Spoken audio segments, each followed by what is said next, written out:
अहमदनगरला बुधवारी रात्री अचानकपणे एक राजकीय अशा नाट्यमय अशी घडामोड घडलेली आहे।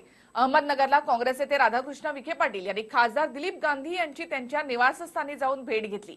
या भेटीने नगरमधील नेत्यांच्या भुवया मात्र उंचावल्या। एकीकडे ही सदिच्छा भेट असल्याचं विखे पाटील सांगत असले तरी दुसरीकडे मात्र ही भेट राजकीय असल्याचं खासदार दिलीप गांधी यांचंच म्हणणं आहे।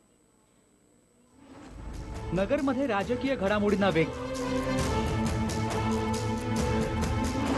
विखे पाटलांनी घेतली दिलीप गांधींची भेट।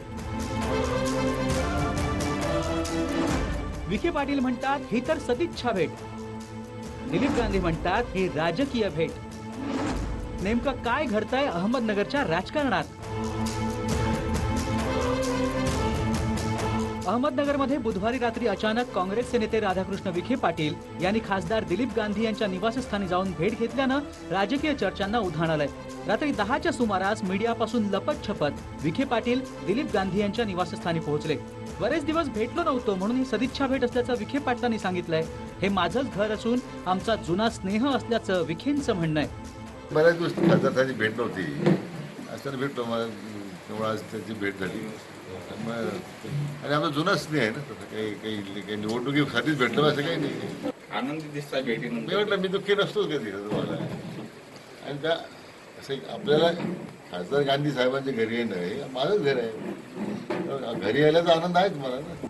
एकीकडे राधाकृष्ण विखे पाटील यांनी आपण चहा प्यायला आलो होतो, हे माझंच घर आहे अशी सारवासारव केली असली तरी दिलीप गांधी यांनी मात्र ही भेट राजकीय असल्याचं स्पष्ट केलंय।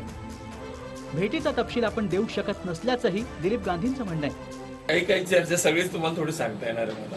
चांगली सकारात्मक चर्चा झाली, चांगली चर्चा झाली, काही विषय नाही। एक असं की सुवेंद्र हा सगळ्या पूर्ण मतदारसंघातल्या वेगवेगळ्या कार्यकर्त्यांच्या माध्यमातून तरुण वर्गाचा त्याला वाढता पाठिंबा जरी असला, काही जरी विषय असला तरी योग्य वेळी योग्य निर्णय घेऊन तो पण पक्षाचं काम करेल असं वातावरण आम्ही तयार करण्याचा प्रयत्न करतो।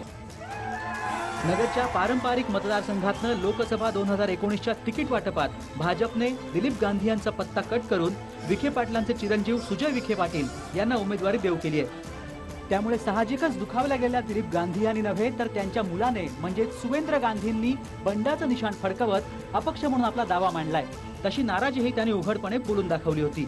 बंड याला म्हणू शकत नाही का, कारण की काही लोकांनी बंड म्हणजे जे अपक्ष उभे राहणार होते ते आमच्या अंगावर आले। अंगावर आल्यानंतर आमच्या कार्यकर्त्यांचं म्हणणं आलं की साहेब जे जर का अंगावर येत असेल तर आमच्यासारख्या कार्यकर्त्यांनी जायचं कोणाकडे? आम्ही काही 8 उमरे जायचे नाही, आम्हाला काही जणांना 4 उमरे जावं लागतं, काही जण 8 उमरे। आमच्याकडे उमरा नाही, आमच्याकडे डायरेक्ट लोक येऊन भेटतात आम्हाला, कारण की लोकांचं एक सर्वसामान्य नेतृत्व पाहिजे लोकांना कुठंही मोठ्या हायफाय ज्यांकडे हेलिकॉप्टर आहे, काहींकडे मोठ्या मोठ्या गाड्या आहेत, अशी लोकांना लागत नाही। सर्वसामान्य लोकांना सर्वसामान्य कार्यकर्ता पाहिजे आणि सर्वसामान्य उमेदवार म्हणून मी निवडणूक लढतोय। तर राष्ट्रवादी काँग्रेसनेही या मतदारसंघातून संग्राम जगताप यांना उमेदवारी दिली आहे। त्यामुळे नगरच्या राजकारणात यंदा 3 तरुण उमेदवार आपलं नशीब आजमावणार आहेत। सुजय विखे यांना भाजपनं उमेदवारी दिल्यानं सुवेंद्र गांधी यांनी अपक्ष म्हणून उभं राहणार असल्याचं स्पष्ट केलं होतं। मतांचं विभाजन आणि सुजय विखे पाटलांची राजकीय पटलावर यशस्वी सुरुवात होण्यासाठी वडिलांनी मुलाच्या यशासाठी विद्यमान भाजप खासदाराची भेट घेतली अशा चर्चांना आता उधाण आलंय। अहमदनगरहून कुणाल जायकरसह ब्युरो रिपोर्ट TV9 मराठी। हा व्हिडिओ तुम्हाला आवडला असेल तर असे आणखी व्हिडिओ पाहण्यासाठी TV9चं YouTube चॅनल सबस्क्राइब करा, बेल बटन दाबा। ताज्या घडामोडींसाठी लॉग ऑन करा tv9marathi.com।